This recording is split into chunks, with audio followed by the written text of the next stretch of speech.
નમસ્તે વિદ્યાર્થી મિત્રો, જ્ઞાનગંગા વિદ્યાલય દ્વારા શરૂ કરવામાં આવેલ ઓનલાઈન એજ્યુકેશન અંતર્ગત આપનું સ્વાગત છે. ઇંગ્લિશમાં આપણે ગ્રામર જોતા હતા, જેમાં આપણે હવે unit 2 the present continuous tense જોઈશું. ધી પ્રેઝન્ટ કન્ટિન્યુઅસ ટેન્સ એટલે ચાલુ વર્તમાનકાળ. ધી પ્રેઝન્ટ કન્ટિન્યુઅસ ટેન્સ એટલે ચાલુ વર્તમાનકાળ. આપણે આની પહેલાં તો સિમ્પલ પ્રેઝન્ટ ટેન્સ શીખી ગયા, બરાબર? કયું શીખી ગયા? The simple present tense. એ વર્તમાન કાળની આપણી ક્રિયાઓ દર્શાવે. આ પ્રેઝન્ટ કન્ટિન્યુઅસ ટેન્સ એટલે કે ચાલુ વર્તમાન કાળ. તમે હાલમાં જે ક્રિયા કરી રહ્યા છો તે દર્શાવવા માટે ચાલુ વર્તમાન કાળનો ઉપયોગ થાય. હાલમાં જે ક્રિયા ચાલી રહી છે, તમે લેશન કરતા હોય, બરાબર, તો તમારી લખવાની ક્રિયા ચાલી રહી છે, બરાબર, એટલે રાઇટનું રાઇટિંગ થાય. સમજ પડે છે? હાલમાં જે ક્રિયા ચાલુ છે એ દર્શાવવા માટે ચાલુ વર્તમાન કાળ એટલે કે ધી પ્રેઝન્ટ કન્ટિન્યુઅસ ટેન્સનો ઉપયોગ થાય છે. જો અહીં તેના ઉદાહરણ આપેલા છે. પહેલું અહીં સાદો વર્તમાન કાળ છે, બરાબર, એટલે કે એ ક્રિયાઓ દર્શાવે છે, બરાબર. સાદો વર્તમાન કાળ એ ક્રિયાઓ દર્શાવે છે વર્તમાન કાળની. એટલે ચાલુ વર્તમાન કાળ એટલે કે હાલમાં જે ક્રિયા થઈ જ રહી છે તે દર્શાવે છે. જો પાર્થ ડ્રોઝ પિક્ચર્સ. પાર્થ ત્રીજો પુરુષ એક વચન એટલે ક્રિયાપદ કાળ પ્રમાણે બદલાઈ જાય. પાર્થ ચિત્રો દોરે છે. દોરે છે. અહીં Parth is drawing pictures. Parth ચિત્રો દોરી રહ્યો છે. અહીં દોરે છે, જ્યારે અહીં હાલમાં એ દોરી જ રહ્યો છે. એની ક્રિયા દોરવાની ચાલુ જ છે એ દર્શાવે છે, એટલે એને ચાલુ વર્તમાનકાળ કહેવામાં આવે છે. બીજું, રીચા રાઇટ્સ પોએમ્સ. રીચા ત્રીજો પુરુષ એક વચન એટલે ક્રિયાપદ કાળ પ્રમાણે બદલાય. રીચા કવિતાઓ લખે છે. રીચાએ કવિતાઓ લખે છે, બરાબર. Richa is writing poems. ચાલુ વર્તમાનકાળ. રીચા કવિતાઓ લખી રહી છે. રીચાની લખવાની ક્રિયા છે તે હાલમાં ચાલી જ રહી છે, એટલે એને ચાલુ વર્તમાન કાળમાં કહેવાય. સમજ પડે છે? તમારી જે ક્રિયા હાલમાં ચાલુ જ છે, થઈ જ રહી છે, એ દર્શાવવા માટે ચાલુ વર્તમાન કાળ એટલે કે પ્રેઝન્ટ કન્ટિન્યુઅસ ટેન્સનો ઉપયોગ કરવામાં આવે છે. બોલતી વેળાએ જે ક્રિયા ચાલુ છે કે ક્રિયા થઈ રહી છે તે દર્શાવવા માટે ચાલુ વર્તમાન કાળનો ઉપયોગ થાય છે.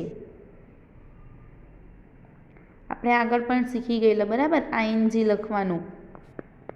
ચલો જોઈએ.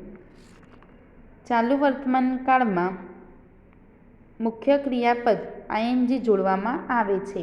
તે વર્તમાન કૃદંત છે. ચાલુ વર્તમાન કાળમાં ક્રિયાપદને બદલવા માટે શું કરવામાં આવે છે? આઈએનજી ક્રિયાપદ લખવામાં આવે છે. આપણે પહેલાંની અંદર ઈએસ, આઈએસ, વીએસ લખતા હતા ને, બરાબર. એફ હોય તો વીએસ, બરાબર. એસએચ, સીએચ, એક્સ, ઓ હોય તો શું લખતા હતા? ઈએસ લખતા હતા, બરાબર, લખતા હતા ને. એવી રીતે અહીં શું કરવાનું છે? કયા પ્રત્યય લખવાના? ચાલુ વર્તમાન કાળમાં કરવા માટે ક્રિયાપદને આઈએનજી પ્રત્યય લખવામાં આવે છે. જો એના પણ નિયમ છે. ક્રિયાપદને અંતે ઈ હોય તો ઈ કાઢીને આઈએનજી મૂકો. જો ક્રિયાપદને અંતે તમને ઈ આપેલ હોય, જો અહીં છે રાઇટ, WRITE,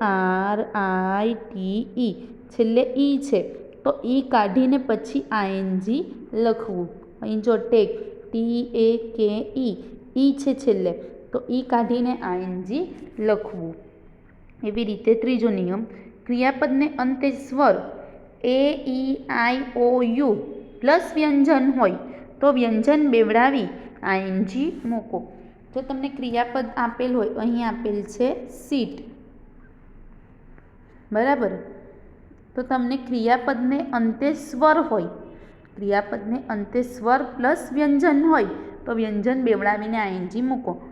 જો આઈ થઈ ગયો સ્વર છે ને, સ્વર, અને એના પછી હોય વ્યંજન, ટી વ્યંજન, એટલે છેલ્લા બે અક્ષર સ્વર અને વ્યંજન હોય.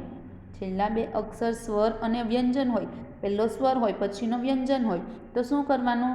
જે છેલ્લો વ્યંજન હોય તેને બેવડાવીને એટલે ડબલ કરવાનો અને પછી આઈએનજી લખવાનું. અહીં છે સ્વિમ, સ્વિમ.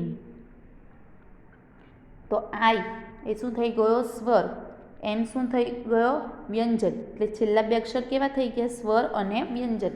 તો શું કરવાનું? એમને બેવડાવી દેવાનું, પછી આઈએનજી લખવાનો. સમજ પડે છે ને? પણ જો ક્રિયાપદને અંતે બે સ્વર પ્લસ વ્યંજન હોય તો ફક્ત આઈએનજી મૂકવું. આપણે અહીં જોયું તો છેલ્લા બે અક્ષર એ એક સ્વર અને એક વ્યંજન હોય તો છેલ્લા અક્ષરને શું કરવાના? વ્યંજનને બેવડાવીને આઈએનજી મૂકવાનું. પરંતુ ક્રિયાપદને અંતે બે સ્વર હોય તો બેવડાવવાનું નહીં. જો અહીં છે રીડ, READ. તો તમને જો બે સ્વર થઈ ગયા, ઈ અને એ બે સ્વર થઈ ગયા, પછી વ્યંજન છે. બે સ્વર પછી વ્યંજન હોય તો છેલ્લા અક્ષરને બેવડાવવાનો નહીં, આઈએનજી ડાયરેક્ટ લખી દેવાનું. અહીં છે પ્લેડ, PLEAD. અહીં પણ બે થઈ ગયા, EA. તો શું કરવાનું? ડીને બેવડાવવાનું નહીં, ડાયરેક્ટ જ લખી દેવાનું. બરાબર? સમજ પડે છે? જો વાક્યના ક્રિયાપદને અંતે એક સ્વર અને વ્યંજન હોય તો બેવડાવવાનું, બે સ્વર ને એક વ્યંજન હોય તો બેવડાવવાનું નહીં. ક્રિયાપદને અંતે સ્વર પ્લસ WY અથવા વ્યંજન પ્લસ Y હોય તો પણ ફક્ત આઈએનજી મૂકો. વાક્યને અંતે, ક્રિયાપદને અંતે સ્વર હોય, ત્યાર પછી W હોય, સ્વર પછી W હોય કે સ્વર પછી વ્યંજન હોય, સ્વર પછી વ્યંજન હોય તો પણ આપણે ડાયરેક્ટ આઈએનજી જ મૂકી દેવાનું. એવી રીતે વ્યંજન પ્લસ Y હોય, જો L વ્યંજન અને Y હોય, R વ્યંજન Y હોય તો પણ આપણે આઈએનજી મૂકવાનું. ઇન શોર્ટ આપણે મેઇન કયા છે? આટલા ત્રણ ખાસ યાદ રાખવાના કે ક્રિયાપદને અંતે ઈ હોય તો આ ઈ કાઢીને આઈએનજી લખવાનું. એવી રીતે ક્રિયાપદને અંતે એક સ્વર અને એક વ્યંજન હોય તો છેલ્લા વ્યંજનને બેવડાવીને આઈએનજી મૂકવાનું. એવી રીતે જો ક્રિયાપદને અંતે બે સ્વર ને એક વ્યંજન હોય તો ફક્ત આઈએનજી મૂકવાનું, બીજા બધામાં તો આઈએનજી આવે. ખાસ ધ્યાન રાખવાનું. ચલો આપણે હવે એના પ્રશ્નોના ઉત્તર જોઈએ. Who is eating an apple?